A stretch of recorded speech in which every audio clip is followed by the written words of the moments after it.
सो hi everyone, आप सभी का स्वागत है फिर से हमारे चैनल पे। आज का क्या है वो हम लोग बता देते हैं।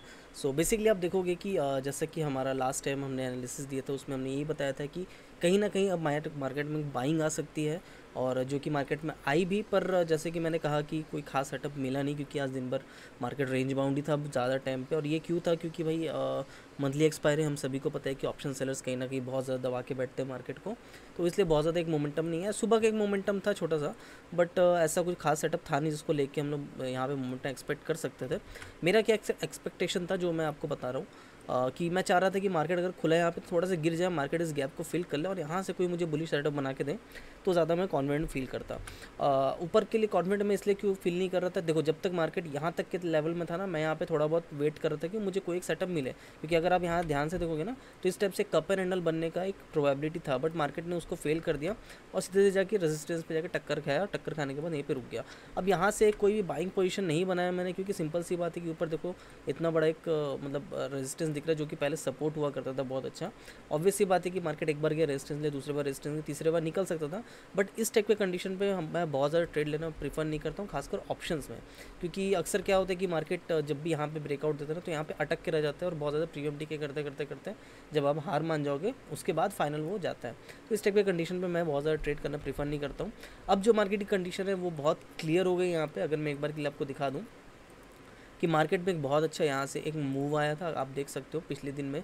मूव आने के बाद मार्केट ने रिट्रेसमेंट लिया, रिट्रेसमेंट लेने के बाद मार्केट यहाँ पे बीच में कहीं पे ट्रैवल कर रहा है, जो कि एक इंडिसीजन जोन भी है। इस जोन के बीच में बहुत ज़्यादा आपको ट्रेड नहीं करना चाहिए, क्योंकि इस जोन में जितना बार आप ट्रेड करोगे, मार्केट चांसेस है कि 60 to 70% चांसेस यहाँ पे आपके अच्छे जो सेटअप्स है उनके भी हैसल मार्केट यहाँ पे खा सकते हैं, क्योंकि यहाँ पे चॉपी मार्केट होगा बहुत ज़्यादा। अब यहाँ पे दो चीज़ मार्केट कर सकते हैं क्या? सबसे पहला तो मार्केट या तो यहाँ पे जहाँ से उसने बाउंस लिया इस सपोर्ट को सस्टेन करेगा, और आज कल में मार्केट जो है, आज तो नहीं मतलब आज तो मार्केट खत्म हो चुका है, कल परसों या 2-3 दिन आने वाले दिन में मार्केट इन सब रेजिस्टेंस की तरफ चला जाएगा। यहाँ पे जो टाइम पास करने का मार्केट हो सकता है इसका ब्रेकआउट कास्ट करे। तो ये जो होगा, ये हमारा ट्रेंड कंटिन्यूएशन का पैटर्न होगा, और यहाँ पे जब जिस दिन मार्केट यहाँ पे ब्रेकआउट करेगा उस दिन मैं कुछ इन्वेस्टमेंट भी करूँगा मार्केट में, क्योंकि यहाँ पे काफ़ी हद तक एक जो ट्रेंड रिवर्सल मार्केट का चल रहा था वो यहाँ पे प्रूव हो जाएगा कि हाँ भाई मार्केट ने यहाँ से अब हायर हाई बनाना चालू कर दिया। तो यहाँ पे मैं कुछ ईटीएफ्स में भी इन्वेस्टमेंट करूँगा, और कुछ कुछ आप बोल सकते हो कि स्टॉक्स में भी जो अच्छे अच्छे स्टॉक मेरे को दिखेंगे उसमें मैं इन्वेस्ट करना प्रीफर करूँगा।